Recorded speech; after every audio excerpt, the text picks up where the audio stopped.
The ladder is gone. I kicked it away myself 3 days ago when I saw them coming up the hill, their broken bodies lurching through the undergrowth with that horrible determination that makes my skin crawl even now. It crashed through the branches below and landed in a twisted heap about 20 feet down, bent aluminum rails catching the afternoon sun. From up here in this treehouse, this ridiculous, wonderful, life-saving treehouse, I watched it fall and felt my last easy exit disappear. My name is Daniel. I'm 28 years old. I've been living in a children's treehouse for 72 hours while the world ends below me. The structure sways slightly in the wind, and every time it does, my heart jumps into my throat. This thing wasn't built for an adult to live in. It was constructed by my brother-in-law, Trevor. Last summer for his kids, my niece, Emma, and nephew, Jack. Trevor was meticulous about safety, which is probably the only reason I'm not dead right now. He used pressure-treated lumber, heavy-duty brackets, proper joists. He built this treehouse like he built everything, over-engineered and solid. Trevor always said if you're going to do something, do it right. Trevor's gone now. So is his wife, my sister Sarah. So are Emma and Jack, as far as I know. I don't let myself think about that too much. The treehouse sits about 15 feet up in a massive oak tree in what used to be their backyard in suburban Pennsylvania. The property backs up to a stretch of woods that eventually connects to a state park. The house itself is about 40 yards away, windows dark, front door hanging open. I can see 3 of them, the infected, the turned, whatever we're calling them, wandering around the yard right now. One keeps bumping into the picnic table over and over, like it's forgotten how to walk around objects. Another stands near the garden shed, just swaying. The third disappeared around the side of the house. I'm trying not to look at them directly. When I do, I start to recognize features. That one by the shed, I think that's Mr. Patterson from 2 doors down. He used to bring his dog over here to play with Sarah's golden retriever. The dog's name was Biscuit. Stupid details like that keep floating up in my mind.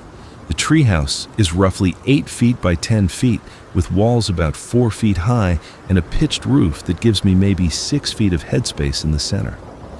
There are 2 windows, really just open squares cut into the walls, facing the house and the woods respectively. A trap door in the floor leads down to where the ladder used to be. I've piled some storage bins over it, not that they'd do much good if one of those things figured out how to climb, but it makes me feel better. My supplies are laughably inadequate. When I ran here 3 days ago, I wasn't thinking about siege survival. I was thinking about not dying in the next 5 minutes. I have 2 bottles of water, 1 empty now, a bag of trail mix, maybe 2 cups left, half a package of string cheese getting soft in the heat. My phone, 12% battery, no signal. A pocket knife, a lighter. The clothes I'm wearing, jeans, t-shirt, 1 sock missing. A children's telescope that was already up here. 3 toy cars, a stuffed elephant named Mr. Trunk according to the tag, a beach towel with cartoon sharks, 1 work glove, left hand. That's it. That's everything between me and starvation or dehydration or giving up and climbing down to take my chances. The first night I barely slept. Every sound sent adrenaline spiking through my system. The infected make noise, constant noise.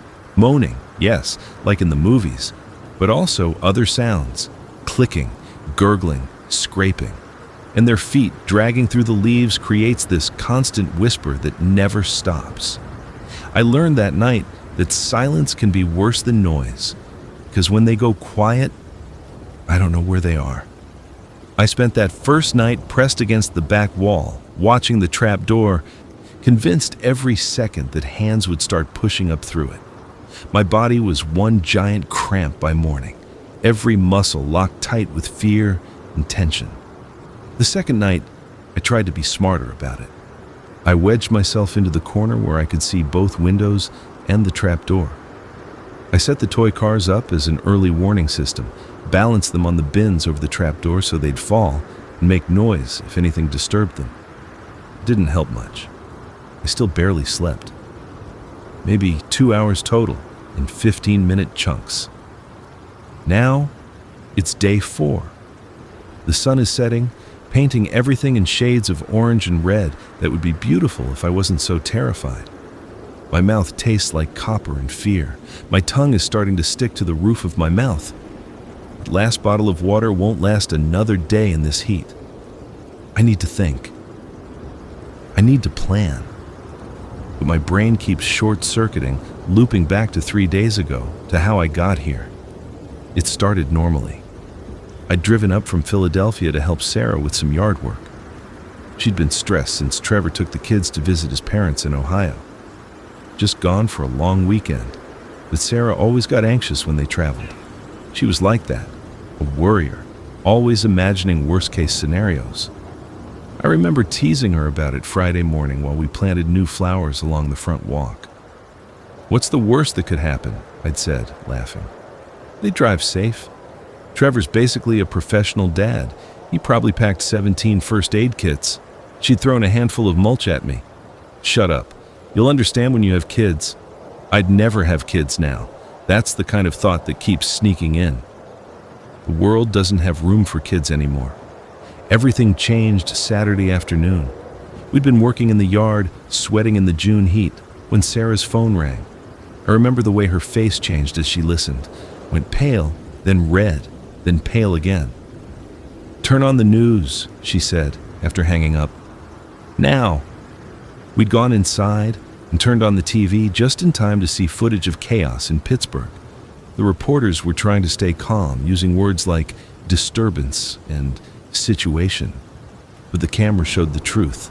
People attacking each other in the streets, not fighting, attacking, biting, tearing, and the victims getting back up. It spread so fast. 20 minutes later, they were reporting incidents in Harrisburg. An hour after that, the Philadelphia stations went to emergency broadcasts. By evening, we were hearing sirens constantly. Sarah kept trying to call Trevor but couldn't get through. The cell networks were overloading. "I have to go get them," she kept saying. "I have to drive to Ohio." I convinced her to wait until morning to see if Trevor could drive back. It was already dark and the roads were going crazy. We could hear crashes in the distance, screams. We locked every door and window, pulled the curtains, sat in the living room with the TV on, watching the world collapse in real time. The news anchors started looking scared. Some stations just went off the air. Around midnight, we heard gunshots close by. Multiple shots, then screaming, then nothing. Sarah was crying silently, phone clutched in both hands, willing it to ring. It never did.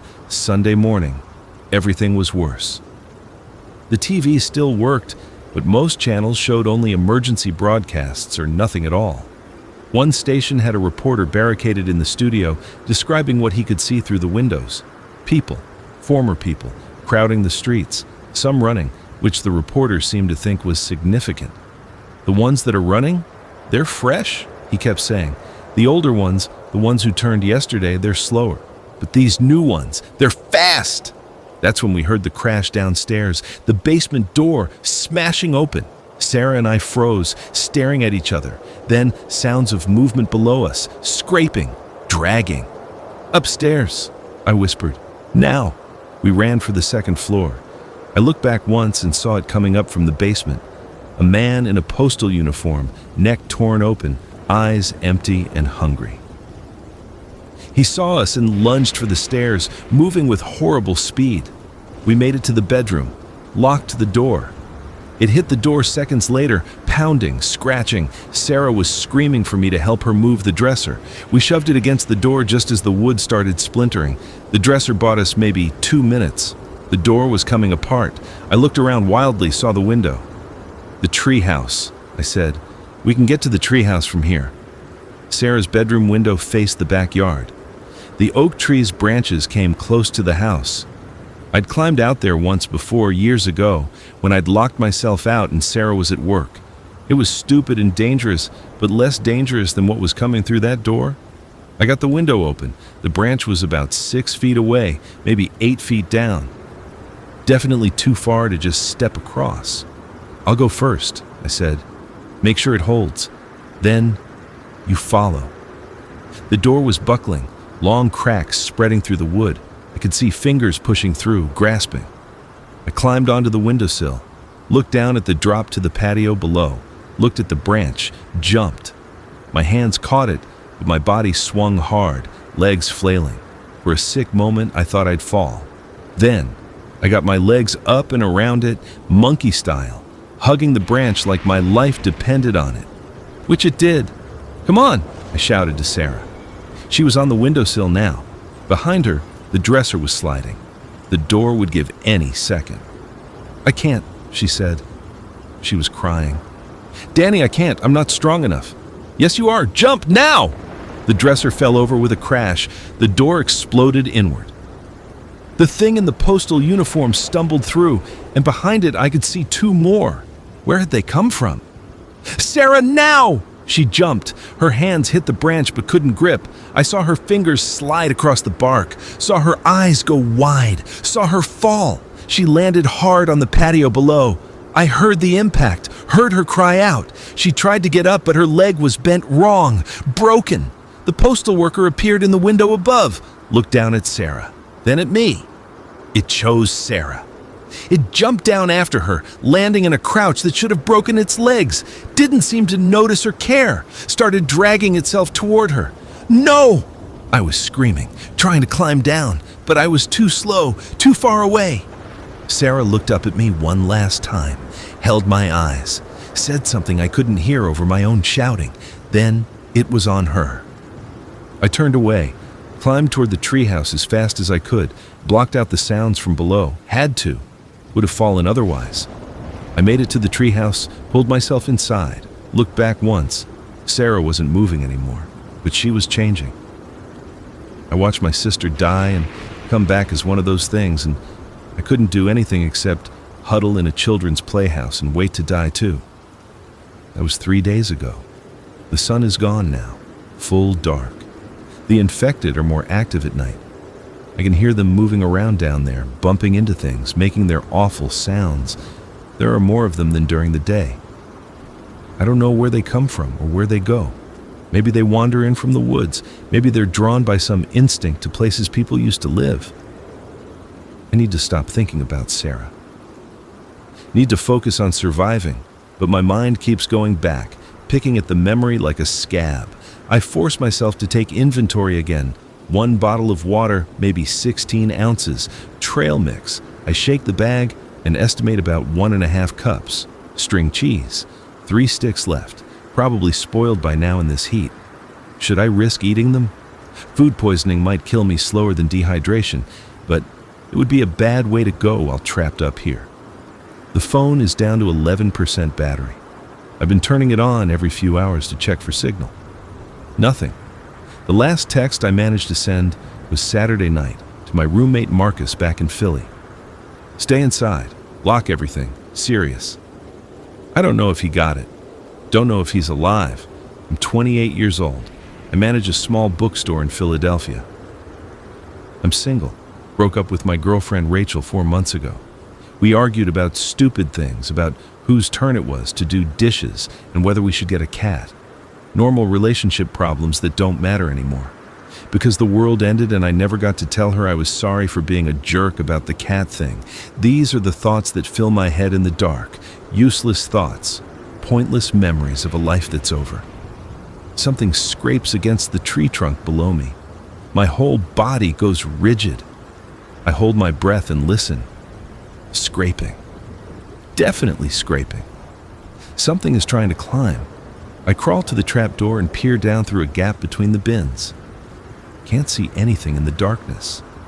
The scraping continues, accompanied now by a low moaning sound that makes my hair stand up.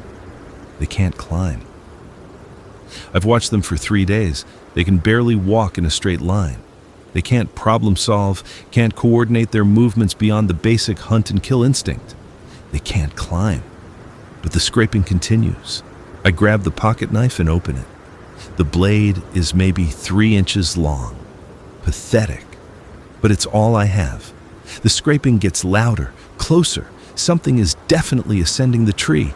Then I hear it lose its grip and fall.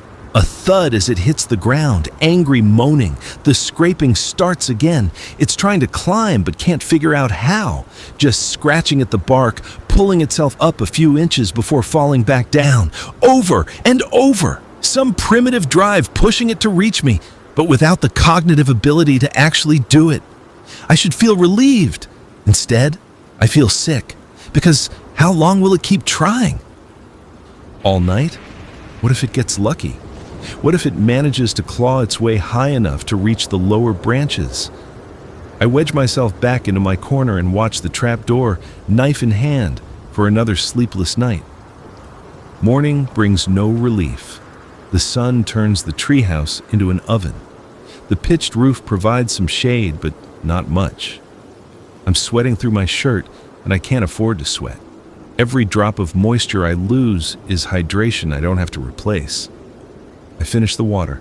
Can't help myself. My mouth is so dry it hurts. The bottle is empty by noon, and I'm already thirsty again. The infected below are less active in the heat.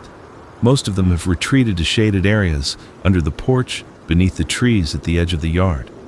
I count 7 of them visible from here. 3 are definitely neighbors. One might be the UPS driver who used to deliver to this address. I'm trying not to look too closely. Sarah is down there somewhere. I haven't seen her clearly. Don't want to. The string cheese is definitely bad. I open one stick and it smells like death, which is grimly appropriate. I throw it out the window facing the woods. Maybe it'll distract something. Maybe I'm just desperate to reduce the smell up here. Trail mix for lunch. I allow myself a 1/4 cup, chewing each piece slowly to make it last. Raisins, peanuts, M&Ms. The sugar hits my system and makes me briefly dizzy. When did I last have a real meal? Friday night. Sarah made pasta. We drank wine and watched a movie, and everything was normal. 72 hours ago. I need water. That's the critical issue now. I can survive maybe another 2 days without it. Less in this heat. The nearest water source is inside the house, the kitchen sink, the bathroom. But the house is full of them. I saw at least 3 go inside yesterday. There's got to be water closer. Rain barrel. Did Trevor have one? I used the children's telescope to scan the yard. It's a cheap plastic thing, but it magnifies enough to help. There, by the corner of the house, a blue rain barrel under the downspout. It's maybe 30 yards from the tree. Might as well be 30 miles, but it's water. Maybe 40 gallons if it's full. Enough to last weeks if I can figure out how to get to it and back. I spend the afternoon watching the infected, trying to understand their patterns. The one by the picnic table is still there, still bumping into it. The swaying one near the shed hasn't moved in hours. The others drift aimlessly. But they all react to sound. When a branch falls in the woods behind me, every head snaps toward it. They move as a group in that direction, stumbling through the underbrush, moaning. They're drawn to sound. I knew that. But seeing it confirmed is useful. If I could create a distraction, draw them away from the rain barrel. But how? I'd need something loud enough to pull them all away, and I'd need it to last long enough for me to climb down, get to the barrel, fill something, and get back up. Without a ladder.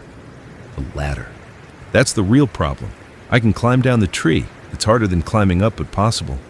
But getting back up, especially carrying water, I'd need both hands free to climb. Can't do that while carrying containers, unless I lower something down. A rope, a cable. Something I could tie water bottles to and haul up after I climb back. I search the treehouse again, looking for anything useful. Find a coil of yellow nylon rope under a storage bin. It's thin, maybe clothesline thickness, probably left over from Trevor's construction. About 20 feet long. This could work. I'd need containers for water. I have the 2 empty water bottles. Not much, but better than nothing. Anything else? The storage bins are plastic, but too large to carry while climbing. Wait, there's a small beach bucket in the corner, the kind kids use for sandcastles. Maybe 2 quarts capacity. I could tie the rope to the handle. So the plan, create a distraction, climb down with bottles and bucket, Run to rain barrel, fill containers, run back, climb tree, pull bucket up with rope. Simple. Except for the part where any of about 50 things could go wrong, and I'd die. What kind of distraction? I look around the treehouse again. The toy cars are plastic, no good. Mr. Trunk the elephant won't make enough noise. The telescope? Wait. The telescope came with a carrying case, hard plastic. If I threw it far enough, it would make a decent crash. I could throw it into the woods on the far side of the property, opposite the rain barrel. They'd move toward the sound. I'd have maybe 2 or 3 minutes while they investigated before they started drifting back. 2 or 3 minutes to climb down, cross 30 yards of open ground, fill containers at the barrel, cross back, and climb 15 feet up the tree. It's possible, barely. But not today. The sun is already getting low, maybe 3 hours until dusk. I'm not attempting this in failing light. Tomorrow morning, early, when I can see what I'm doing. I ration myself another quarter cup of trail mix for dinner. My stomach cramps with hunger. The nuts and raisins are a joke, a tease. They make me hungrier rather than satisfying anything. I think about real food. Pizza. Sarah and I used to order from this place in town, Gino's, that made incredible white pizza with ricotta and spinach. I would eat an entire large by myself, sitting on her couch, watching whatever show she was binge-watching that week. Trevor would joke that I was going to eat them out of house and home. Trevor. He's probably dead too. Him and the kids. Ohio fell apart just as fast as Pennsylvania, according to the last news reports. They never made it home. Sarah died without knowing what happened to them. And somehow that makes it worse. I wonder if Trevor tried to call. If his last thoughts were about getting back to Sarah. If the kids were scared. If it was fast. I hope it was fast. Night comes. The infected get active again. I hear them moving around, their constant sounds. Something is scratching at the tree again, that same relentless scraping. It goes on for hours. I sit in the dark, exhausted but unable to sleep, listening to it try to reach me. At some point I must doze off because I wake with a start to find the sky lightening. Dawn. Day 5. My mouth feels like sandpaper. My lips are cracked. Every movement takes conscious effort. I'm dehydrated badly. The water mission can't wait. I force myself to eat a handful of trail mix for energy. My stomach rebels and I have to breathe slowly through my nose until the nausea passes. When did I last use the bathroom? Yesterday morning, maybe. That's bad. Means I'm not getting enough fluids. I prepare my equipment. 2 empty water bottles tied to my belt loops with strips torn from the beach towel. Bucket with the rope tied to its handle, the other end tied around my waist. Pocket knife in my pocket. I put on the single work glove for my left hand, better grip for climbing. The telescope case goes in my right hand. I'll throw it just before I start down. I watch the yard. 5 infected visible, 2 near the house, 3 spread out across the lawn, none of them close to the rain barrel. Good. The swaying one by the shed is still there, still swaying. Does it sleep? Do they sleep? I have no idea. It doesn't matter. I position myself at the window facing the woods. The infected closest to this side is about 20 feet away, standing near the property line, staring at nothing. When I throw the case, I need to get it past that one, deep enough into the woods that they all go after it. I take 3 deep breaths. My heart is hammering so hard I can hear the blood in my ears. I throw the case as hard as I can. It spins through the air and crashes into the underbrush about 40 yards out. The sound is perfect. A loud crack followed by rustling as it settles into the leaves. Every infected head turns toward it. They start moving, all of them, stumbling toward the woods. Even the swaying one stops swaying and follows. I don't wait. I'm out the window, grabbing the branch, swinging my legs around. The bark scrapes my hands, even through the glove. I move hand over hand toward the trunk, then start down, feet finding purchase on lower branches. Halfway down, I look up and see how far it is back. 15 feet. Might as well be a mile. No time. Keep moving. I reach the lowest branch that will support my weight, about 6 feet off the ground. Drop and roll, come up running. The yard is empty. All of them went into the woods. I can hear them crashing around in there, moaning. 30 yards to the barrel. My legs feel shaky, but I run anyway. 20 yards, 15, 10. The barrel is blue plastic with a spigot near the bottom and a lid on top. I grab the lid and yank it off. Dark water inside, almost full. Thank you, Trevor. Thank you for being a practical guy who collected rainwater for the garden. I dip the first bottle in, fill it, cap it, second bottle. The water is lukewarm and smells faintly of plastic, but I don't care. I'm already chugging from the second bottle before I remember to save some. Force myself to stop at half. Fill the bucket. Water sloshes over the sides. A moan behind me. Close. I turn. One of them is coming around the corner of the house. Not one that went into the woods. This is a new one, or one that was inside. A woman in a nightgown, gray hair matted with blood. She sees me, and her mouth opens in a hungry moan. She's between me and the tree. I run anyway, angling to get past her. She lunges, but she's slow. I dodge left, and she misses, stumbling past. Water sloshes out of the bucket. I don't slow down. The tree is right there. I grab the lowest branch and pull myself up, bucket swinging wildly from my waist, water spraying everywhere. The woman grabs at my foot and her fingers brush my ankle but can't grip. I kick free and climb higher. More moans. The others are coming back from the woods. They heard the noise, heard her call. Whatever it is they do. I climb faster, branches whipping my face. The bucket smacks into my legs with every movement, and I've lost half the water, but I can't stop. I reach the treehouse level, swing myself onto the platform, pull the bucket up with the rope, hand over hand. Look down. They're gathering below. 8, 9, 10 of them, all looking up, all reaching with their arms like they think they can grab me. The gray-haired woman is among them. And I can see Sarah now, in her pajamas, hands covered in dark stains. She's looking up, but there's nothing in her eyes, nothing that recognizes me.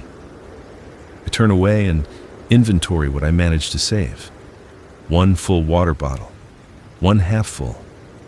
The bucket has maybe a quart left after all the spilling. Total, about 3 quarts. Maybe 3 or 4 days worth if I'm careful. I spent 3 hours planning this mission and risked my life and got enough water for less than a week. But I'm alive. I have water. I take a long drink from the bottle and feel the liquid coat my throat, soothe the raw tissues. It's the best thing I've ever tasted.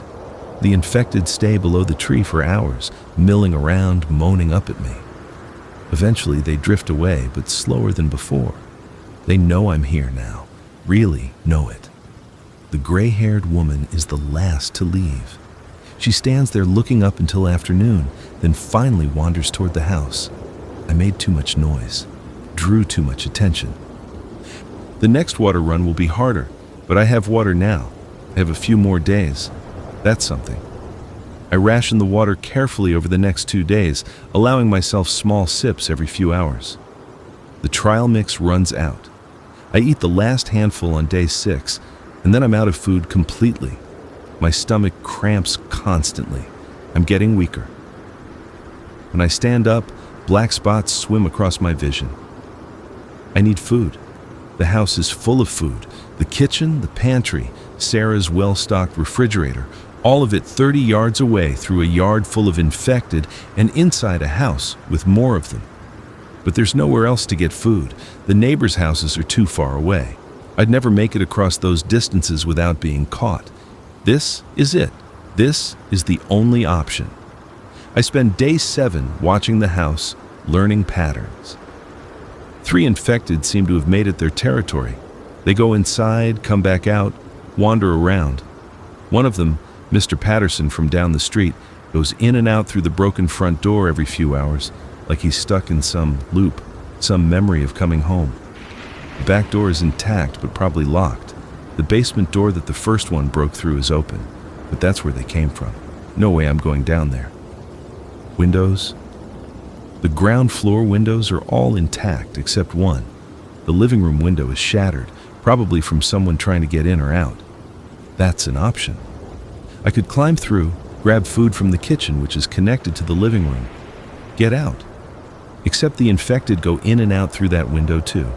I watched Mr. Patterson use it several times. He seems to prefer it over the door. Day 8. I'm so hungry I'm starting to fantasize about the spoiled string cheese I threw away. My body is eating itself. I can feel my thoughts getting fuzzy, unfocused. Dehydration and starvation are shutting down my brain bit by bit. I have to try for the house. Same plan as the water run. Create a distraction, draw them away, but I need a better distraction this time, something that will hold their attention longer. The toy cars. If I throw them one at a time into different parts of the woods, stagger the throws, maybe I can keep them chasing sounds for 5 or 10 minutes. I need 10 minutes, 5 to get there and inside, 5 to get back. Day 9, early morning. I'm weak and shaky, but it's now or never. Another day without food, and I won't have the strength to make the climb down. I position the 3 toy cars at the window facing the woods, count the infected in the yard. 7. None of them inside the house right now. First car. I throw it as hard as I can toward the woods. It bounces off a tree with a loud crack. All 7 heads turn. They start moving toward it. Second car, 20 seconds later, different trajectory. This one clatters through the branches. They change direction, following the new sound. Third car, 30 seconds after that, thrown back toward the original direction. More crashing, more moaning as they pursue it. I go. Down the tree, faster this time because I've done it before. Hit the ground and sprint for the house. The shattered living room window is a gaping mouth. I dive through it, feeling glass crunch under me. Some of it cuts through my jeans into my knee, but I don't stop. Inside, the house smells wrong, rotten, foul. I try not to breathe deeply. The living room is trashed, furniture overturned, blood on the walls and carpet. Through to the kitchen. The refrigerator door is hanging open. Everything inside is spoiled, rotting. The smell makes me gag. I grab the pantry door and yank it open. Jackpot. Canned food, boxes of crackers and granola bars, pasta, rice, all of it still good. I start grabbing things, shoving them into my shirt like it's a basket. Cans of soup, beans, fruit, a box of granola bars, crackers. More and more until I can barely hold it all. A moan behind me. I turn. One of them is in the doorway to the kitchen. A man in a business suit, tie hanging askew, face gray and sunken. He's between me and the window. I back up. My hip hits the counter. The canned goods in my shirt start to slip and I have to clutch them tighter. The thing in the suit lurches forward. I grab a pan from the stove and swing it at his head. Connect. He stumbles but doesn't go down, swings at me with both arms. I duck and run past him, back toward the living room. 2 more are coming through the window. The distraction didn't last long enough. They heard the noise inside. I'm trapped. The kitchen has 2 doors, one to the living room where the infected are coming from, one to the dining room. I run for the dining room, cans falling from my shirt, bouncing across the floor. Through the dining room to the hallway, stairs going up. Front door to my right, but there are more of them on the front porch. I can see them through the door's window. Upstairs, it's the only option. I take the stairs 3 at a time. Behind me, the infected are coming, moaning, scraping. I reach the 2nd floor and run for Sarah's bedroom. The door is still broken where they smashed through days ago. The dresser is on its side. The window is open. The window I jumped from to reach the tree. The tree with the treehouse. I look out. The branch is there, same as before. 6 feet away, 8 feet down. I made this jump already. So did Sarah. Sarah didn't make it. The infected are on the stairs. No time to hesitate. I climb onto the sill, cans still clutched in my arms like precious cargo, and jump. I hit the branch hard. One arm wraps around it, but the other doesn't make it, and the cans go flying, tumbling down through the branches to the ground below. I watch a can of peaches explode on impact. A box of crackers splits open and rains its contents across the grass. But I'm alive. I'm on the branch. I start climbing toward the treehouse, grateful for every hour Trevor spent over-engineering this platform. By the time I pull myself inside, I'm shaking so hard I can barely move. I managed to save 1 can of soup, 1 can of beans, and a handful of granola bars that were in my pocket. Everything else is on the ground below, surrounded by a growing crowd of infected who are very interested in the noise and smell. 7 cans and boxes of food, wasted. But I have something. Enough for maybe 5 or 6 days if I'm careful. I lie on the treehouse floor, breathing hard, watching the ceiling spin. That was too close. Way too close. I can't do that again. Can't risk the house again. 5 or 6 days of food. 3 or 4 days of water left. Then what? Then I die up here, I guess. Unless something changes. Unless help comes. Unless I think of something else. But what? What else is there? Day 10. I eat half a granola bar for breakfast and immediately throw it up. My stomach has shrunk too much. I have to start over, sipping water, waiting, trying again with just a few bites. By afternoon, I managed to keep down a whole granola bar. It's progress. The infected below seem more agitated. There are more of them, maybe 15 now. They crowd around the base of the tree, reaching up.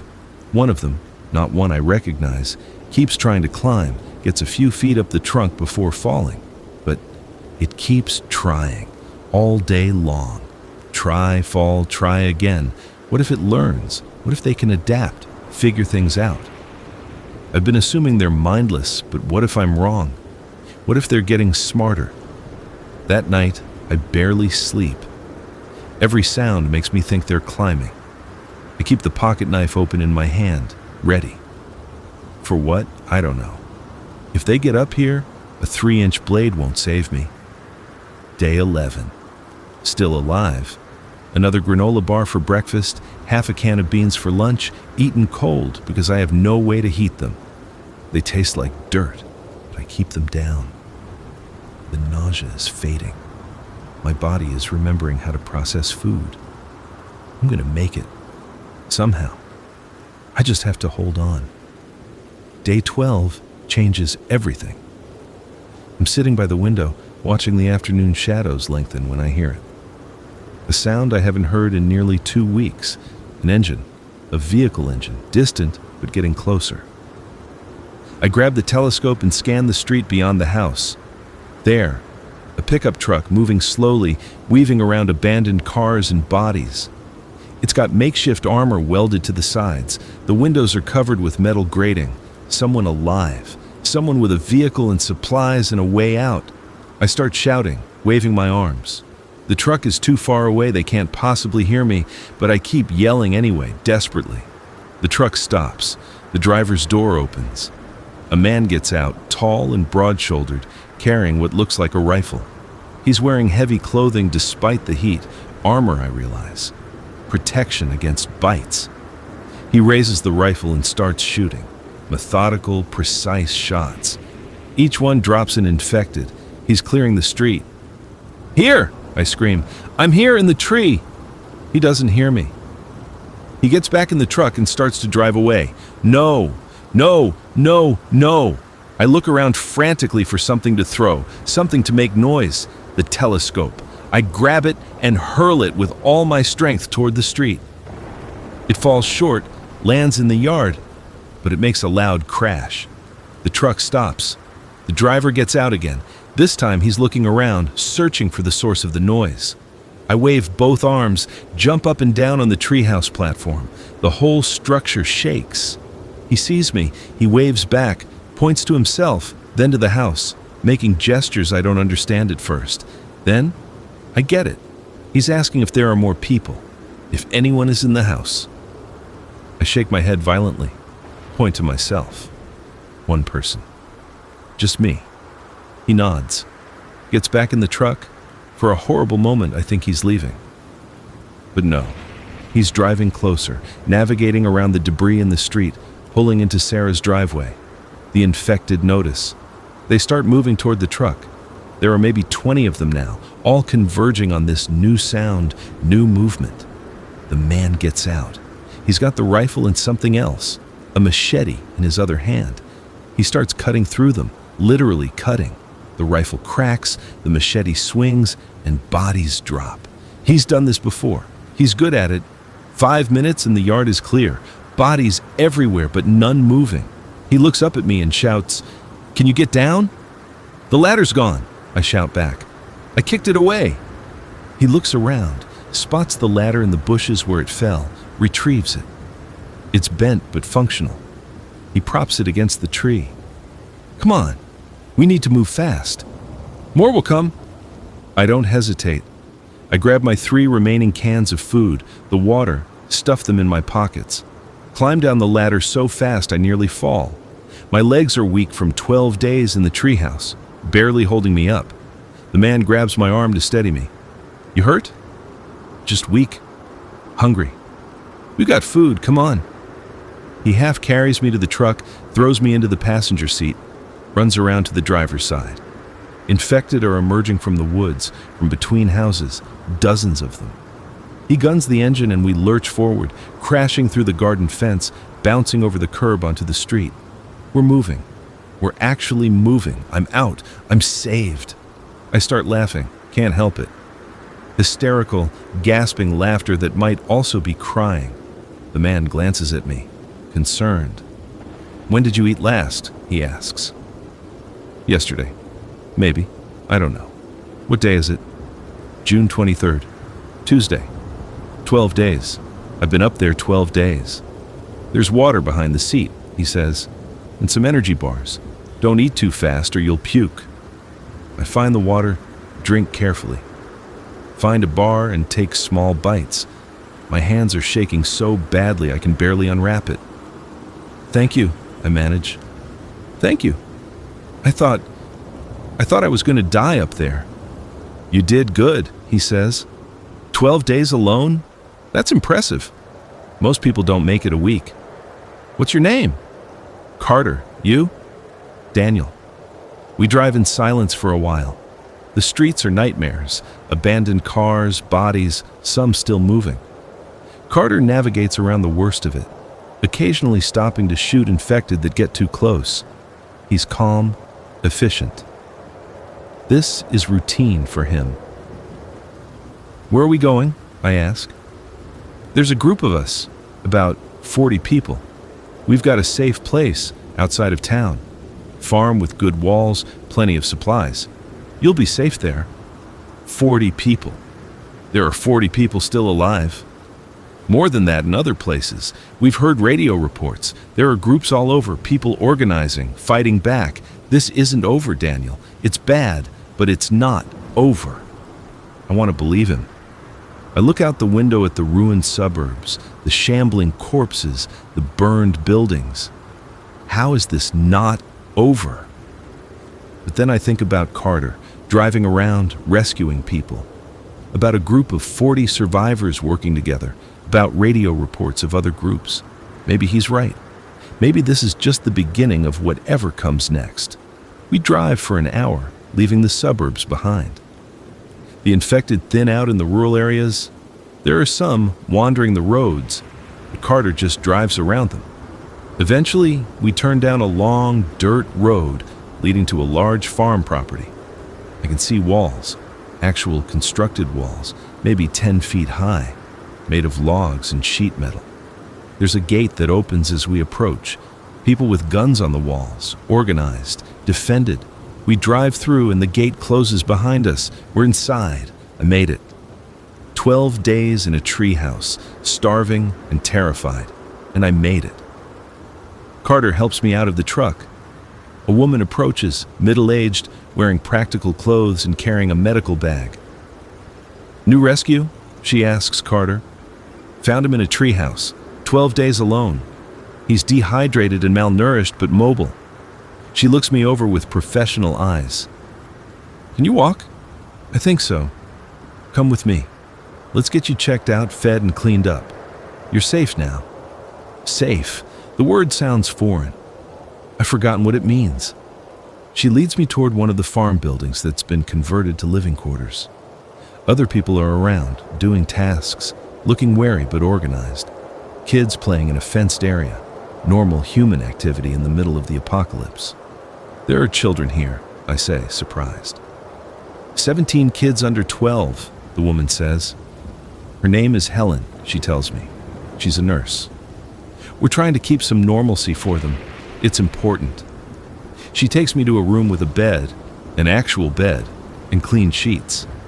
There's a window with bars on it, but it's clean glass and sunshine comes through. The room smells like soap and fresh air.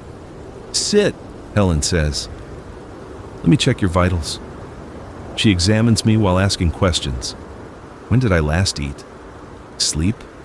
Any injuries? Bites? I answer everything honestly.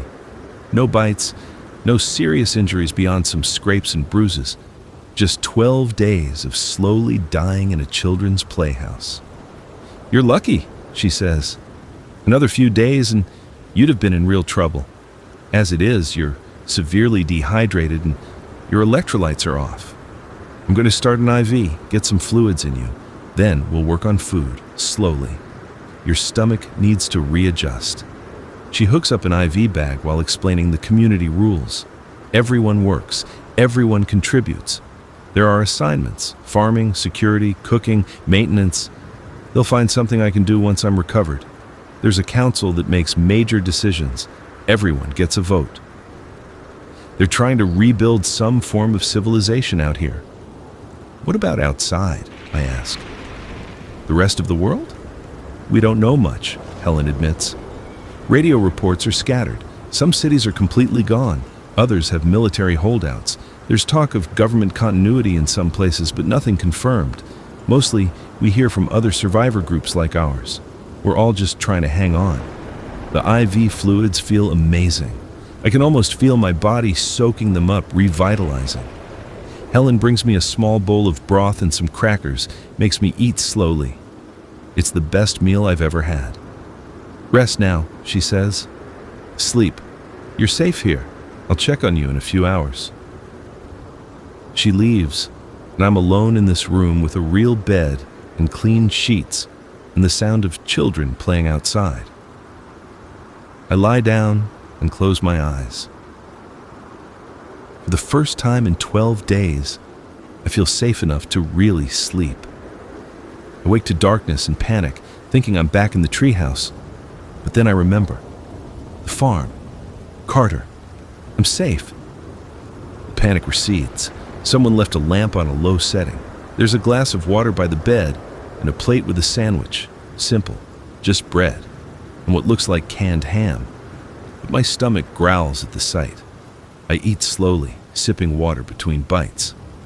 There's a knock at the door. Carter enters, looking tired but alert. Feeling better? He asks. Much. Thank you again. You saved my life. Glad I was in the area. He sits in the room's only chair. I've been telling people your story. 12 days in a treehouse. That's going to become a legend around here. It didn't feel legendary. Just terrifying. The best survival stories usually do. He pauses. Helen says you'll be okay.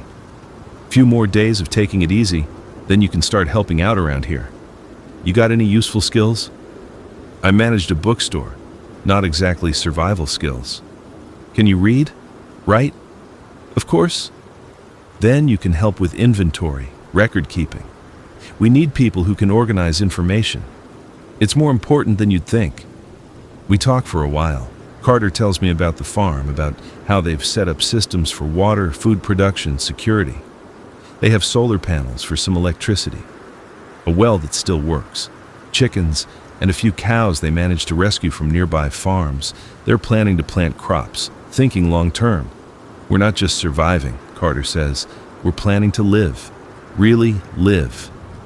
This might be the world now, but it doesn't mean we give up on being human. It's the most hopeful thing I've heard since this started. Over the next week, I recover. The IV comes out after 2 days. My strength returns gradually. Helen monitors my progress and eventually clears me for light work. They assign me to help Marcus, different Marcus, not my roommate, with inventory management. He's a former accountant who's taken on the job of tracking all supplies, rationing, planning. It's tedious work, but important. Marcus, the accountant, is maybe 50, balding, wearing glasses he's repaired with duct tape. He shows me their system, notebooks full of careful tallies, schedules, plans. Everything written down because computers and phones don't last. Information is survival, Marcus says, sounding like he's repeated this phrase often. We need to know what we have, what we need, what we can trade. This isn't just bookkeeping. This is how we stay alive. I throw myself into the work. It feels good to be useful, to have a purpose beyond just not dying. I catalog food supplies, water stores, ammunition counts, medical supplies. I create inventory lists and help Marcus plan rationing schedules. In my free time, I explore the farm compound. It's impressive. They built bunkhouses, a common dining hall, reinforced the barn for storage. The walls are solid, with guard posts at intervals. They've cleared the surrounding area of infected, maintaining a safe zone about a quarter mile in all directions. There are 43 people here, I learn, more than Carter originally said. Ages range from 3 years old to 72. Everyone has a story about how they survived, how they got here. Mine, 12 days in a treehouse, earns respect and a few jokes about being part squirrel. I meet Anna, a teacher who started a makeshift school for the kids, Tom, a former construction foreman who leads all the building projects, Elena, who runs the gardens and knows everything about food preservation, Dr. Rashid, a retired physician who serves as the community's main medical expert alongside Helen. These people are building something, not just hiding and hoping, actually building. 3 weeks after my rescue, I'm on guard duty for the first time. Carter takes me up to one of the wall posts and shows me how it works. 4-hour shifts, watching the perimeter, looking for infected or other threats. They've only had one serious attack since establishing the farm, a horde of about 50 infected that wandered in. They fought them off but lost 2 people. Other threats? I ask. You mean other people? We've heard stories, Carter says carefully. Groups that raid instead of farm. Desperate people doing desperate things. Haven't seen any around here yet, but we stay alert. It's a sobering thought. The infected might not be the only danger. My shift is quiet. I watch the sun set over fields that used to grow corn and now grow vegetables and wheat for the community. It's peaceful, beautiful even. Think about Sarah and Trevor and the kids. About my old life in Philadelphia. About everything that's been lost. But also about what's being built here. About second chances and new beginnings and the stubborn human refusal to give up. I think I might have a future after all. Month 2 at the farm, and I'm fully integrated into the community. I'm still doing inventory work with Marcus, but also pulling guard shifts and helping with harvests. I've gained back the weight I lost, and then some. Elena's cooking is amazing given the limited ingredients. Carter asked me to join him on a supply run. They do regular runs to nearby towns, scavenging for useful items. It's dangerous, but necessary. I agree, feeling like I need to contribute more than just counting cans. We take the armored truck and 2 others.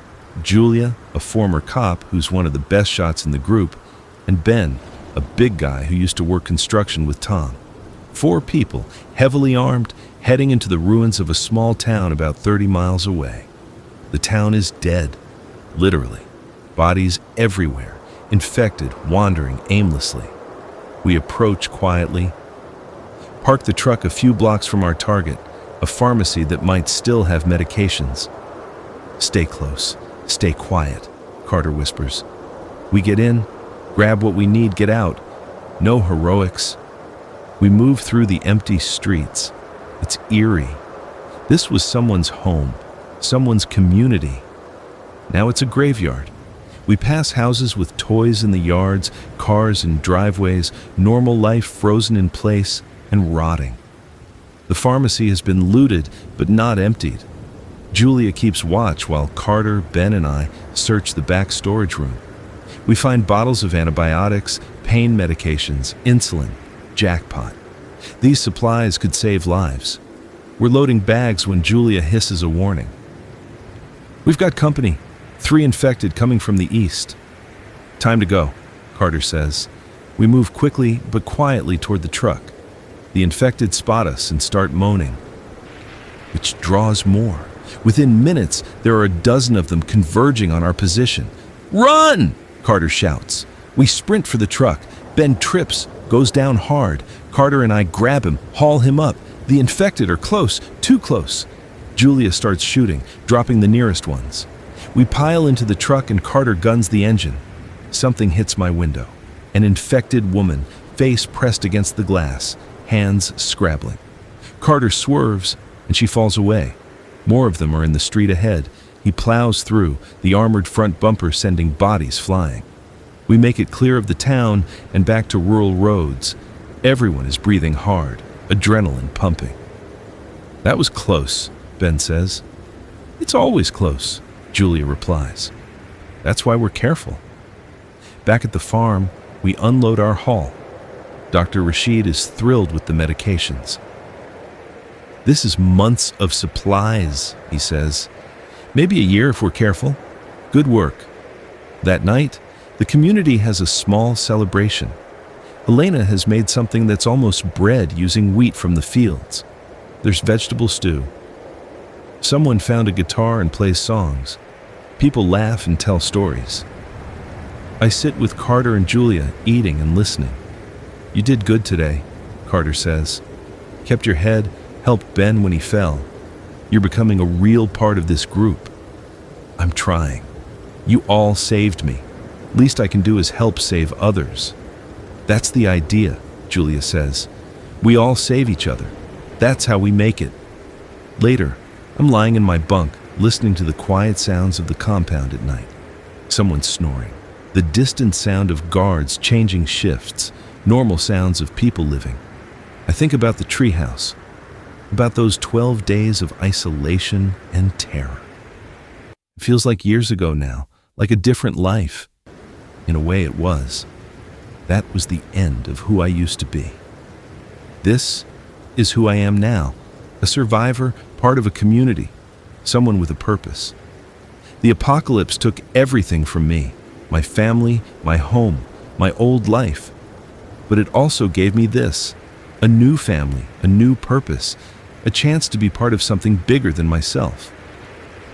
I fall asleep thinking about tomorrow, about the work to be done, the supplies to catalog, the crops to harvest, normal things, important things. The world ended, but life goes on.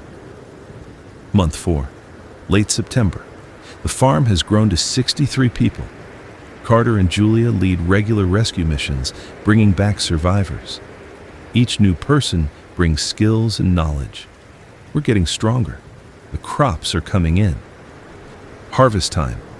Everyone works the fields, gathering vegetables, wheat, corn. We're storing food for winter, which worries everyone. Will it be enough? Dr. Rashid and Elena run calculations, checking and rechecking. It'll be tight, but if we're careful, we should make it.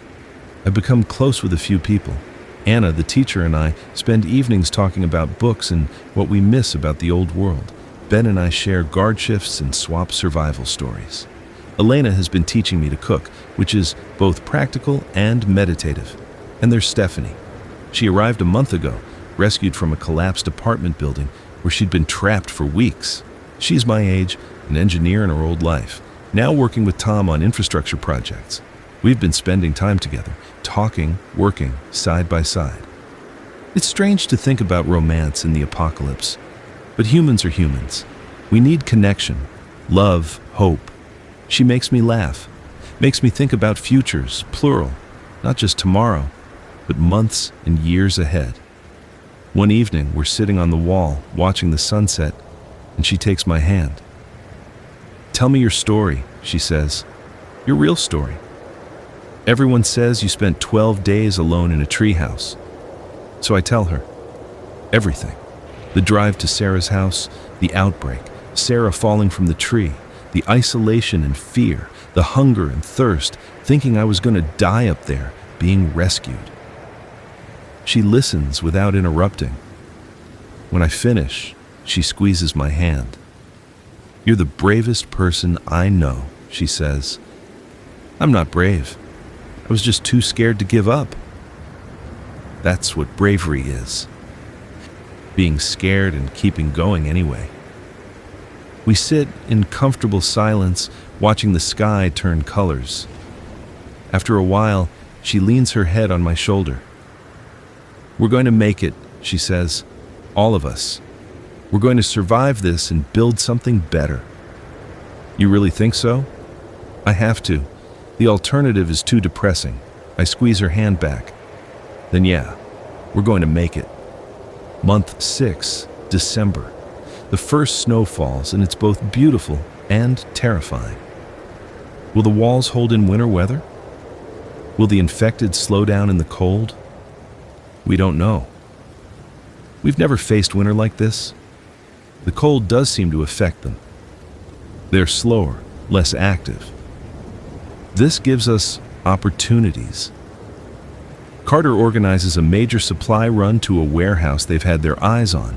10 people, multiple trucks, a serious operation. I volunteer. So does Stephanie.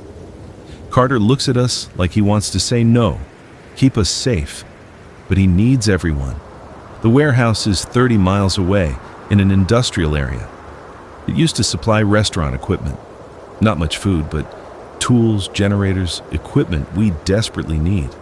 The place is locked down tight. Ben and Tom work on the loading dock doors while the rest of us keep watch.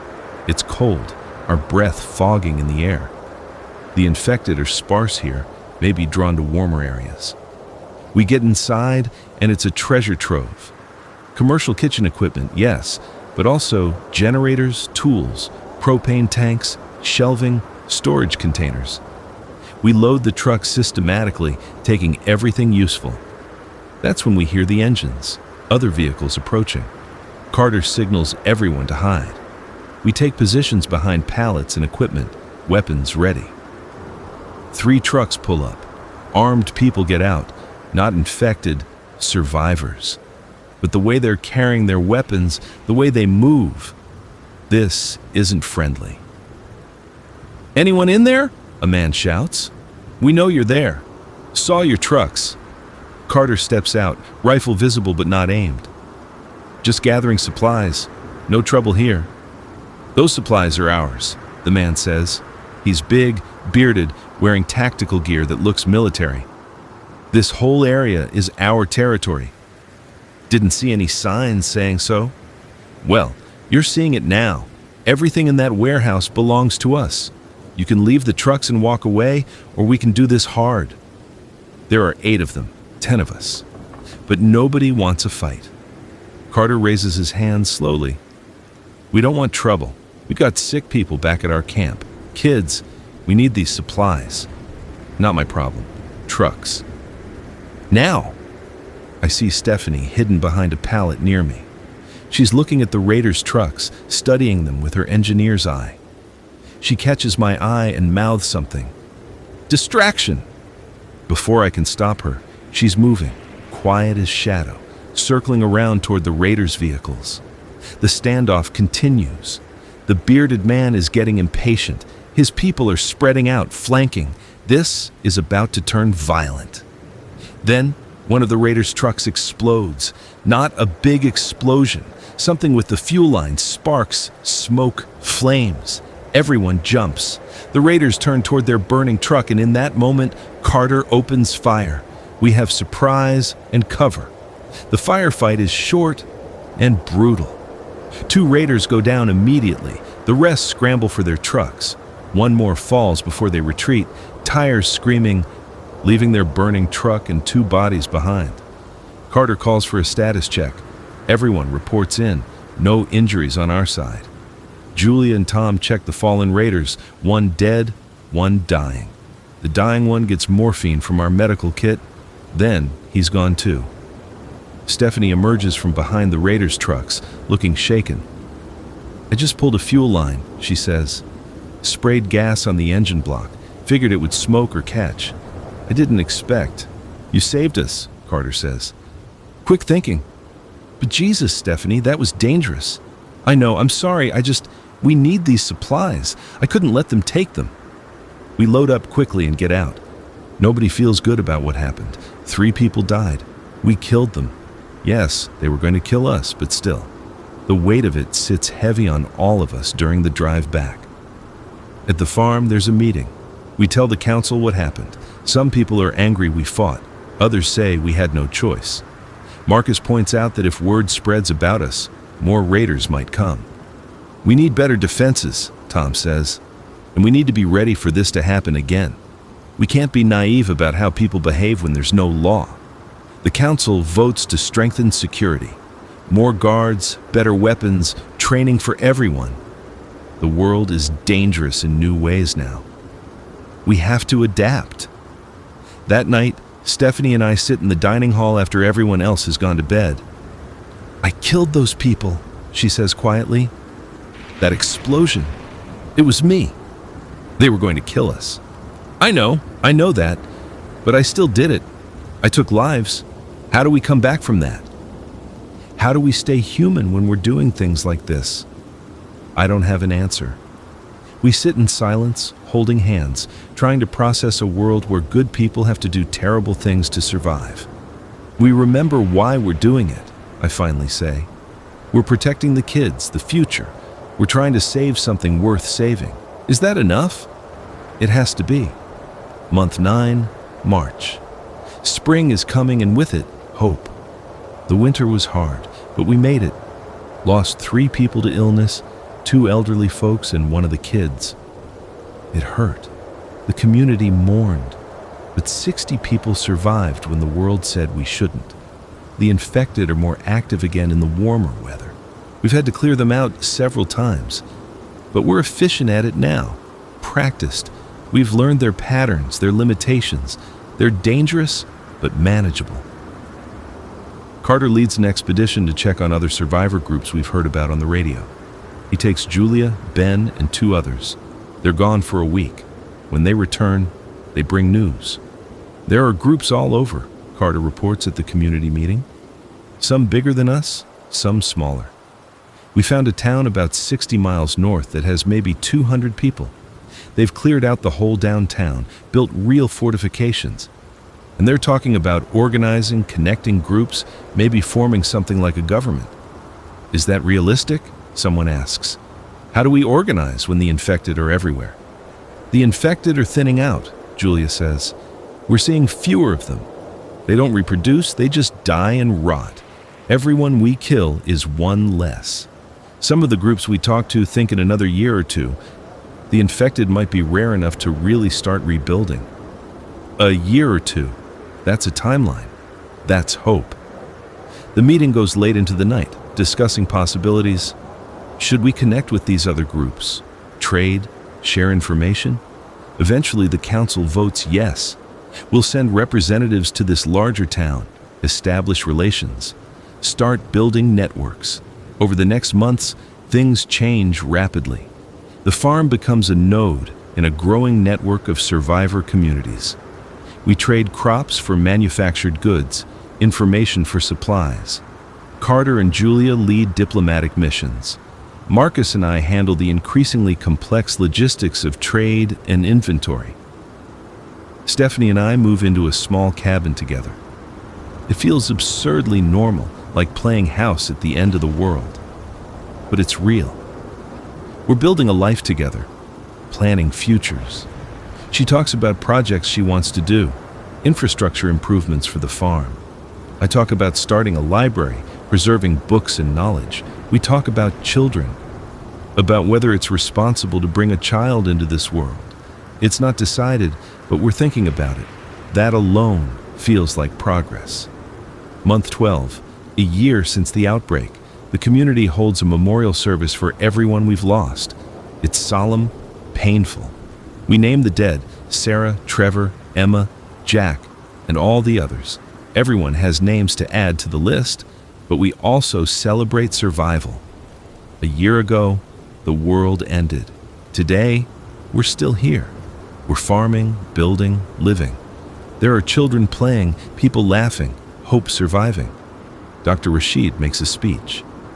We've lost so much, he says, but we haven't lost everything.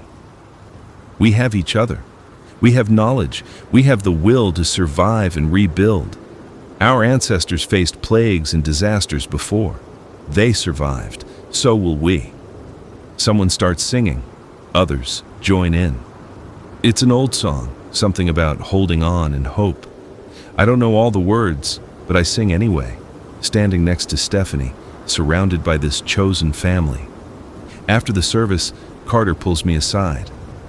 Got something to show you, he says. He leads me to the radio room, where they maintain contact with other groups. Elena is there, working the equipment. She's been trained as our primary radio operator. Show him, Carter says. Elena adjusts the dial and a voice comes through.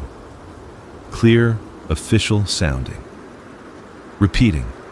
This is Federal Emergency Response Station Alpha 7, broadcasting on all frequencies. Organized government operations are continuing in multiple secure locations. If you are receiving this message, you are not alone. Survivor communities are asked to report their locations and population numbers.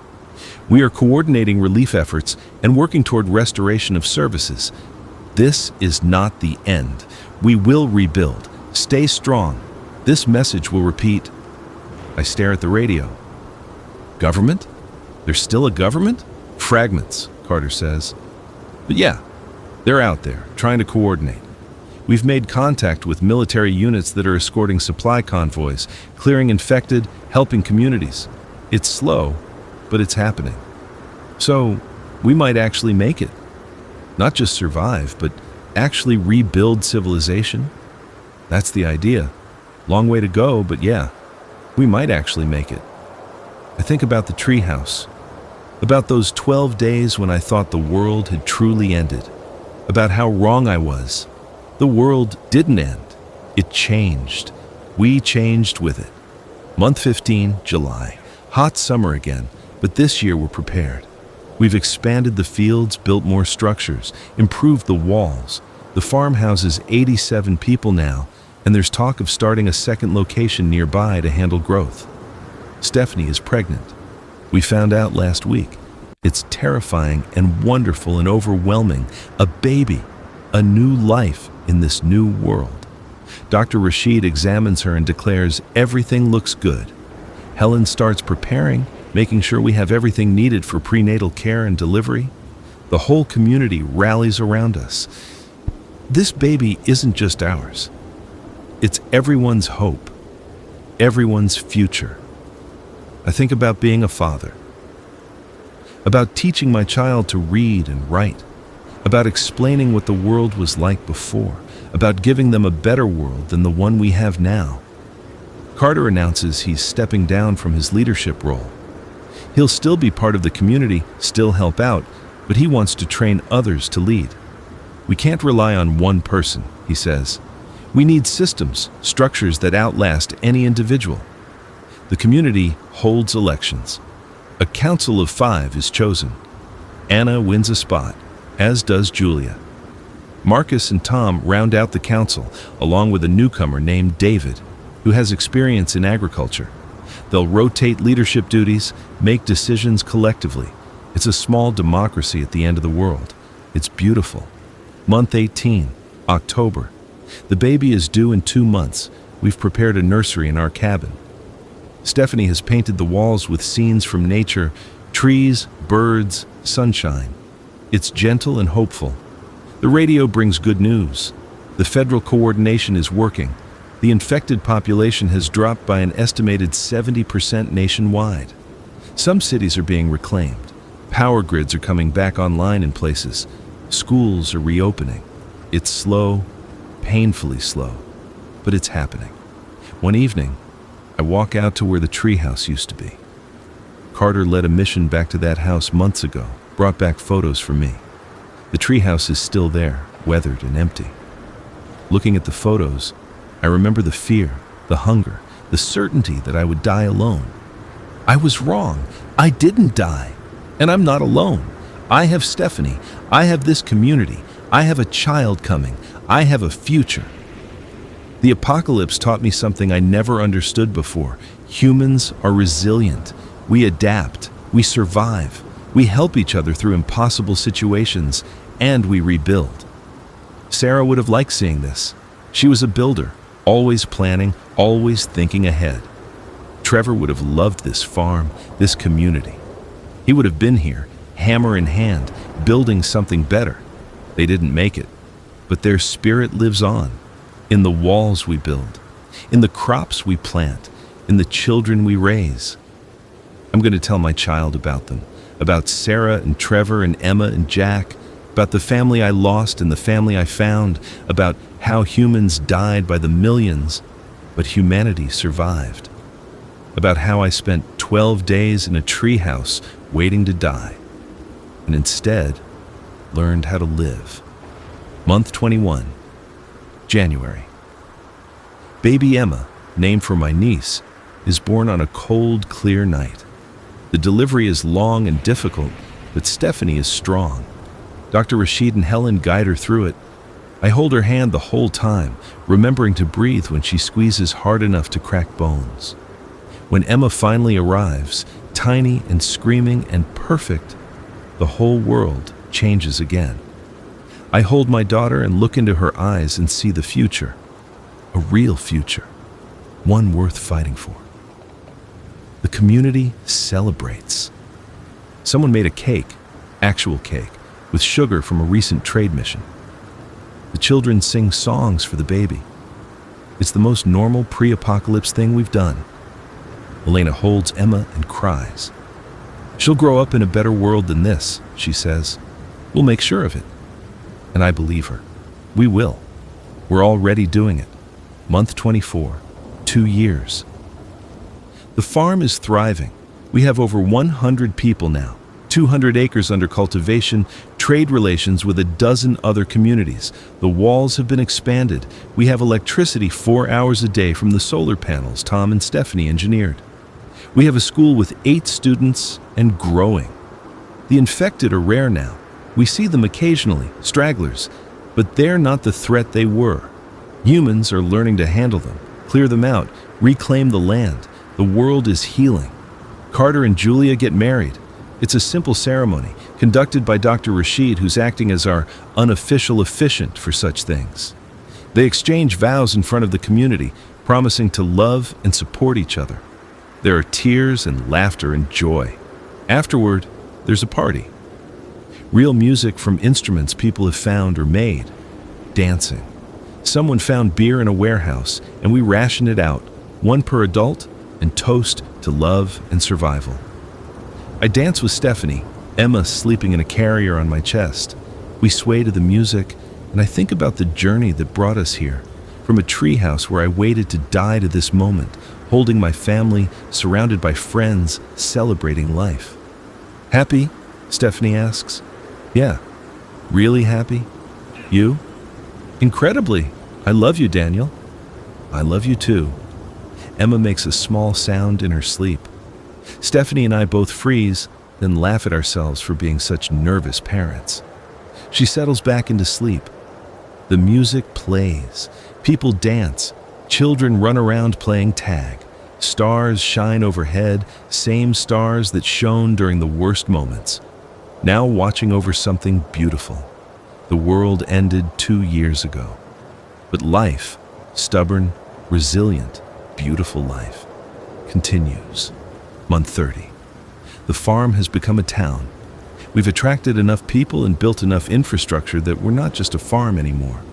We're a community with proper buildings, dedicated structures for different purposes. A town hall, a clinic, a school building, houses and apartments, and a library. My project.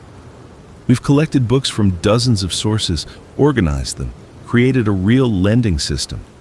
Anna helps me run it. It's small, maybe 2,000 books, but it's growing, knowledge preserved, Stories saved. Emma is learning to walk, stumbling around the cabin with hilarious determination. Stephanie and I take turns chasing her, catching her before she crashes into things.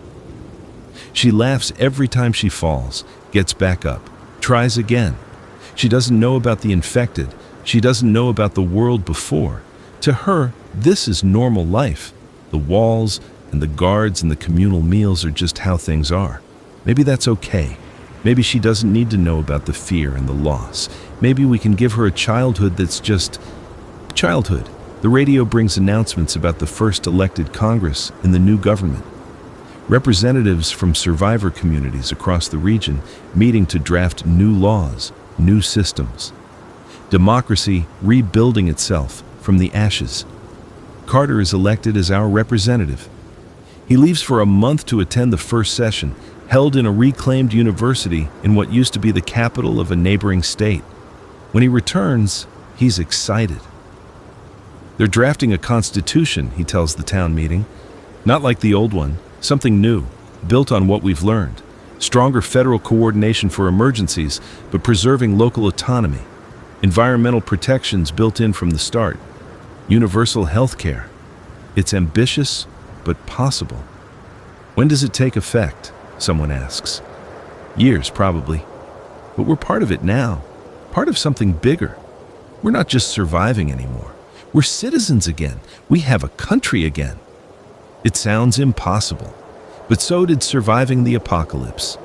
So did this town we've built. Impossible is just another challenge to overcome. Month 36, 3 years. Emma is walking and talking and getting into everything. She's curious about the world, asking constant questions. Why are the walls so tall? Why do we grow vegetables? Why is the sky blue?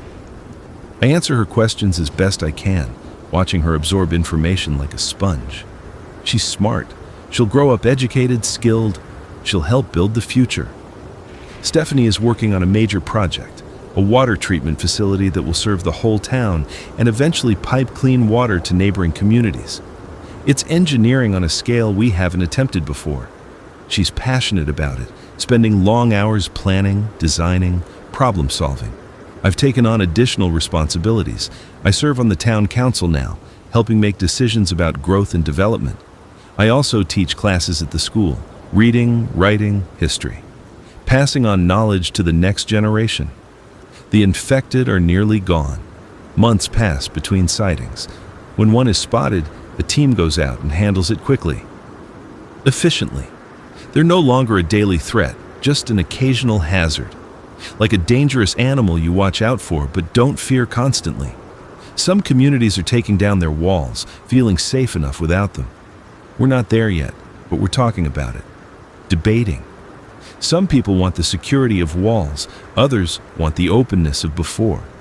It's a normal political debate, the kind communities have had for thousands of years. Normal. We're becoming normal again. Month 42. The water treatment facility is complete. Stephanie cuts the ribbon at the opening ceremony. Clean, treated water flows to every building in town and starts pumping to the neighboring community 5 miles away. It's a triumph of engineering and cooperation. Emma is in a school with 20 other kids her age. She has friends, plays games, learns lessons. She comes home excited to tell me about numbers and letters and the stories the teacher read. One night, I tuck her into bed and she asks, "Daddy, why does everyone call that time the bad time?"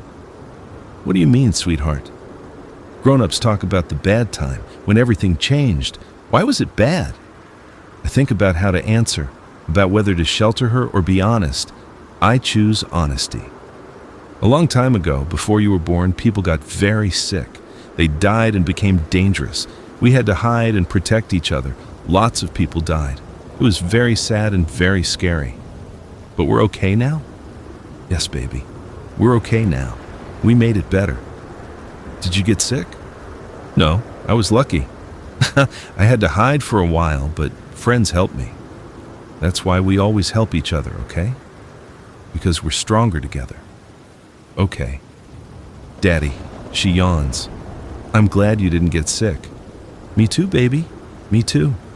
I kiss her forehead and turn off the light, stand in the doorway for a moment, watching her sleep.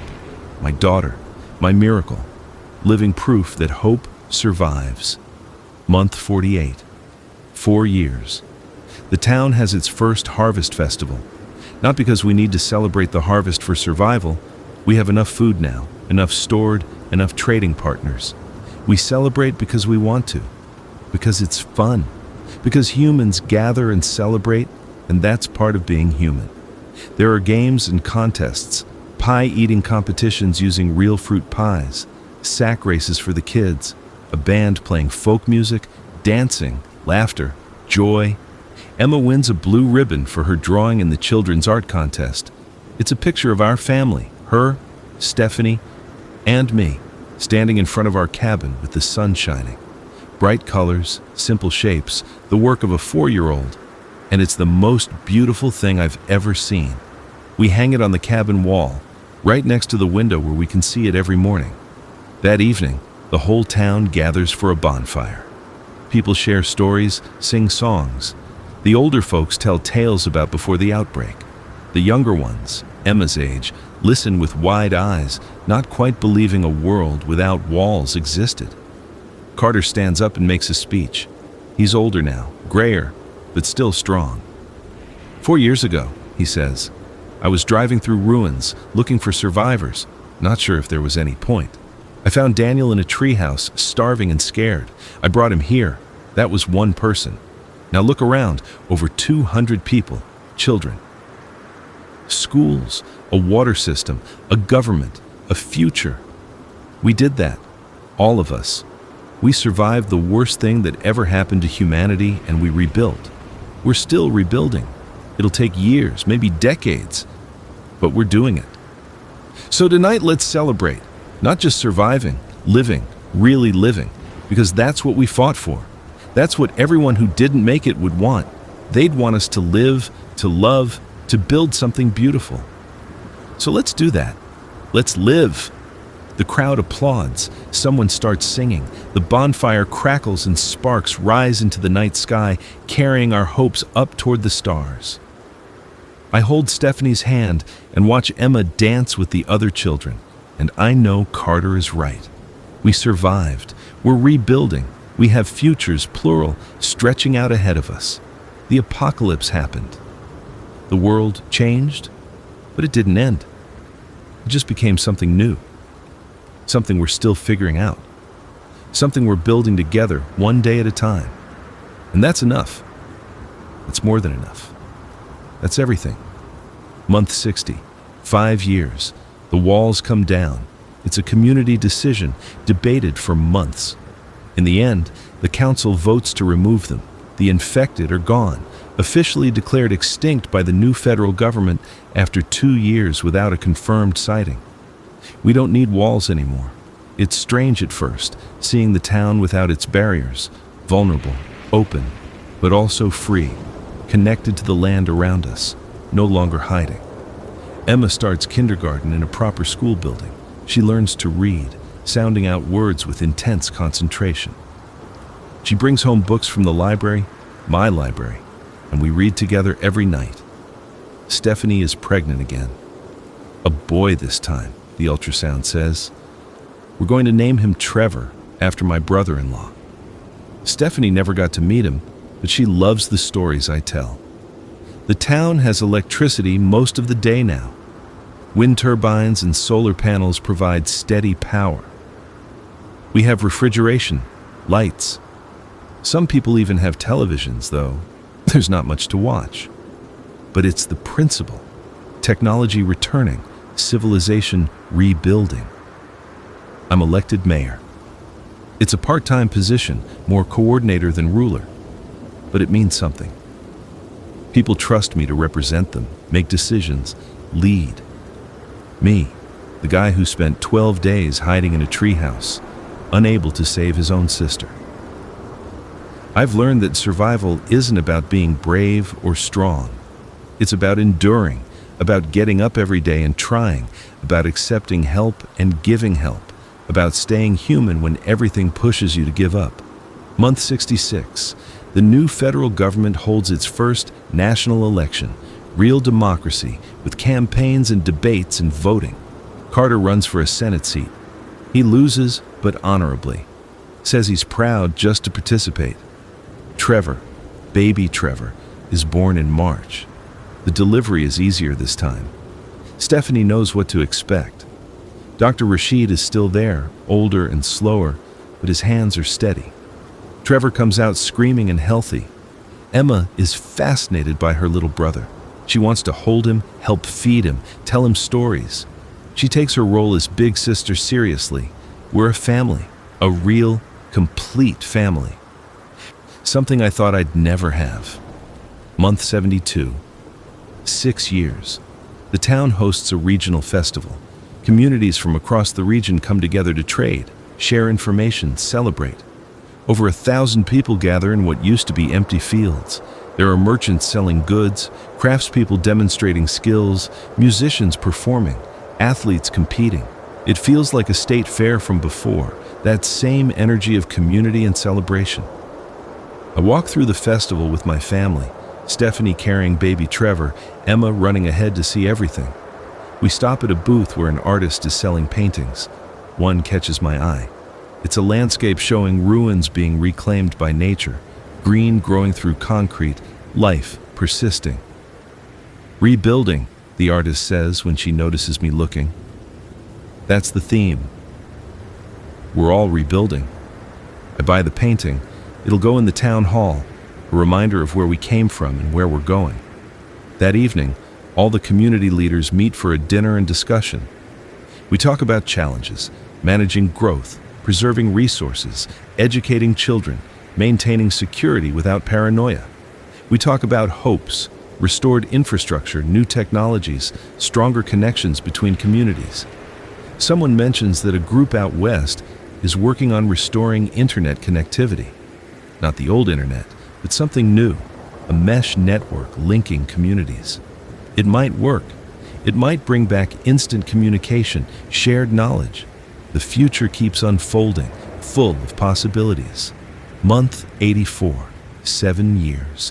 Emma is in 2nd grade, excelling in reading and art. She wants to be a teacher when she grows up, like Miss Anna. She practices by teaching Trevor his ABCs. Trevor is walking and getting into everything, just like his sister did. He's bold, fearless, always exploring. We have to watch him constantly. Stephanie finishes her masterwork, a regional water network connecting 5 communities serving over 3,000 people. It's engineering on a scale that seemed impossible just years ago. She's proud, exhausted, and already planning the next project. I've expanded the library. We now have over 10,000 books donated from communities across the region.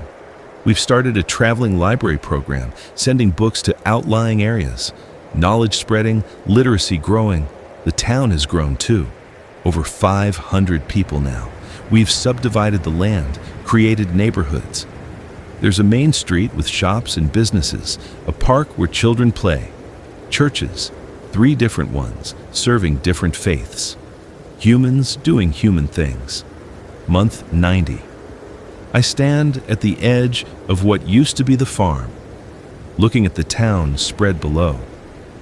Houses and buildings, streets and gardens, people walking, talking, living, children playing in a park that didn't exist a few years ago. It's 7.5 years since the outbreak. 7.5 years since I climbed into a treehouse and thought the world was ending. The world did end, in a way. The old world, with its old assumptions and old systems, that world is gone.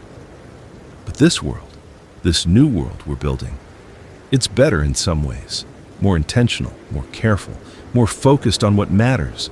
We've learned that survival requires cooperation, that walls are temporary solutions, that hope is a choice we make every day, that humans are resilient beyond measure. Emma runs up to me, breathless from playing. "Daddy, come push me on the swing." "Sure, sweetie. Let's go." I take her hand and we walk to the park.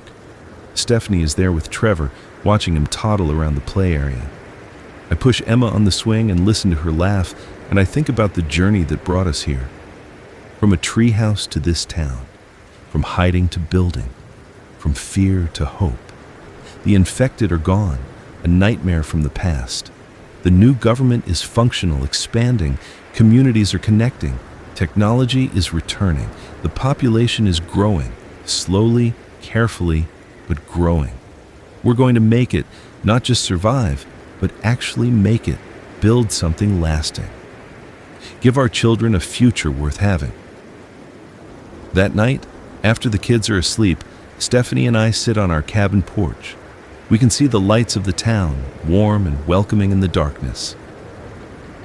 "Do you ever think about those first days?" she asks. "How scared we were?" "Sometimes. Not as much as I used to." "Do you think about your sister?" "Every day, her and Trevor and the kids. They should be here seeing this, building this." They're here in spirit, in Emma and Trevor, in this community. They're part of what we built. She's right. Sarah and Trevor and everyone we lost. They're in the foundations of this new world. Their memory pushed us to survive, to build, to create something worth their sacrifice. We did good, I say. All of us. We actually did it. We're still doing it. This is just the beginning. She's right about that too. This is just the beginning. Years of work ahead, generations of building, but we've proven it's possible. We've proven that humans can face the worst and come through it stronger. The apocalypse happened, the world ended, and then it began again. And we were there for all of it. We survived it, endured it, rebuilt from it. We're the founders of this new world, us and everyone like us, in communities scattered across the country and the world, all building, all hoping, all living.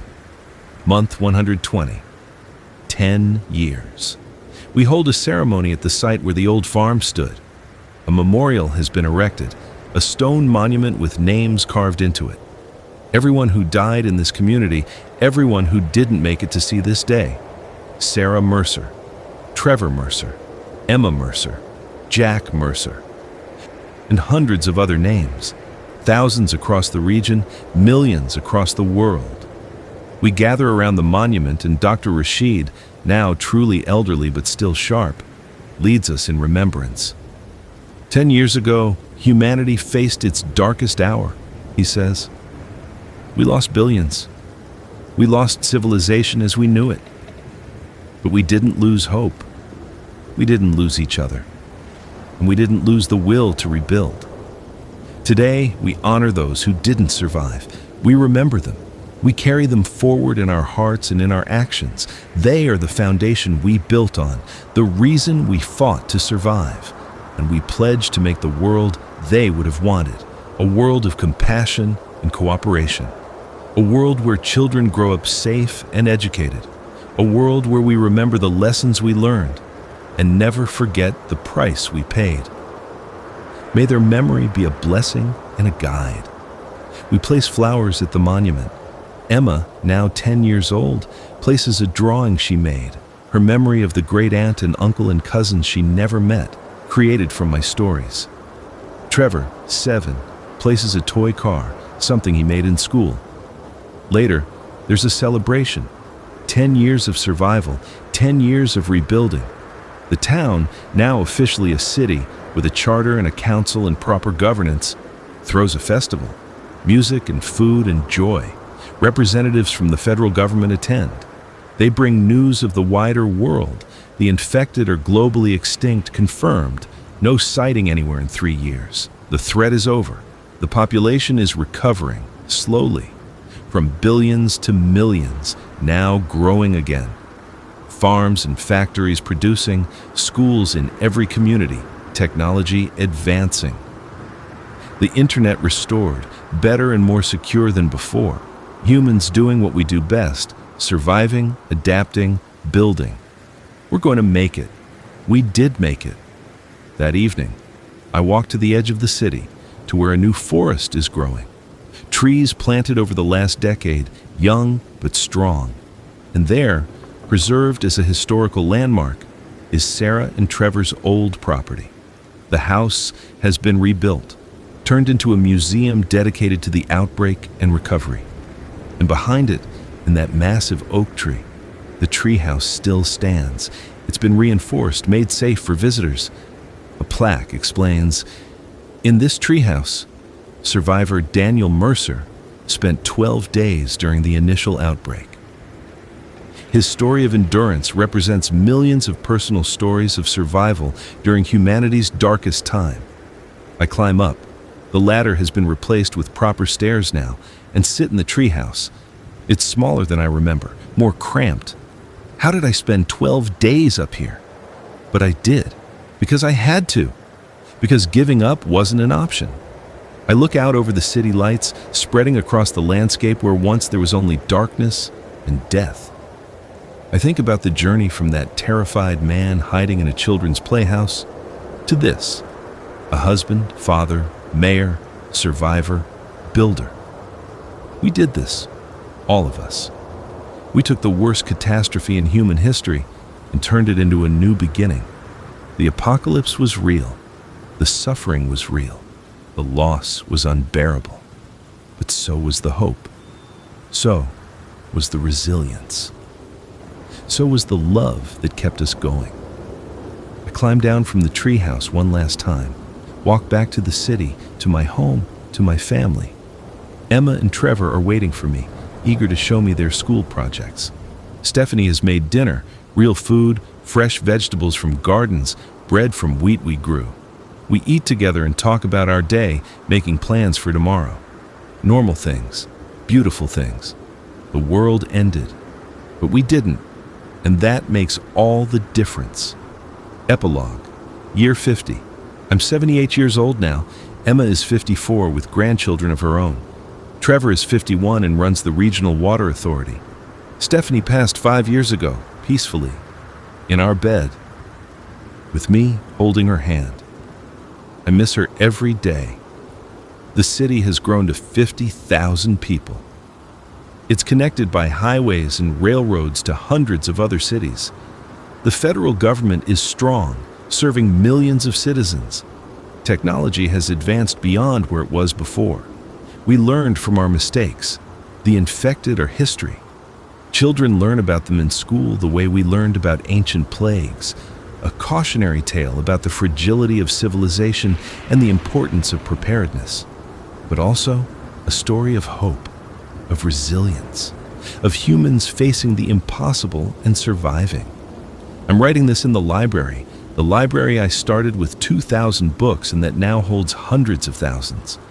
It's my legacy, along with my children and grandchildren, knowledge preserved, stories saved.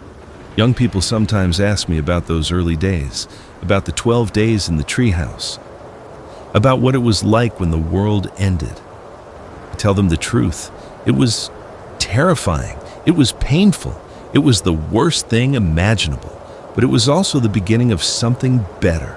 We lost everything and had to rebuild from nothing, and in doing so, we built something stronger, something more conscious of what matters. We built a world that values cooperation over competition, that prepares for disasters, that takes care of its people, that remembers the price of forgetting. Was it worth it? No. No amount of benefit justifies billions of deaths. The outbreak was a tragedy beyond comprehension, but did we make the best of it? Did we honor the dead by building something better? Yes, I believe we did. My time is ending. I can feel it. Soon I'll join Sarah and Trevor and Stephanie and all the others who didn't make it this far. But I'm not afraid. I've lived a full life. I've seen horrors and miracles. I've survived the impossible. I've raised children and built communities and helped create this new world. And when I close my eyes for the last time, I'll think about that treehouse. About those 12 days when I could have given up and didn't. About the choice to keep going, keep fighting, keep hoping. That choice made all of this possible. So to anyone reading this, anyone facing their own crisis, their own moment of despair, don't give up. Keep going, help each other, build something better. The world might end, but hope doesn't have to. Love doesn't have to. Humanity doesn't have to. We endure, we rebuild, we survive always. Final words. Dictated to my grandson Marcus, named for the accountant who became a dear friend. The treehouse still stands. They've preserved it as a monument. Sometimes I go there and sit, remembering the fear and hunger, remembering the sound of Sarah hitting the ground, remembering Carter's truck pulling into the driveway like salvation itself. Mostly I remember the moment I realized I was going to live, not just survive, but actually live, build a life, have a family, see the future. That moment was worth every second of fear. If I could go back and talk to that terrified man hiding in a children's playhouse, I'd tell him, hold on, help is coming. You're going to make it. You're going to see things you can't imagine right now. You're going to be part of something beautiful. Just hold on. The world is ending, yes, but it's also beginning. Both things are true, always.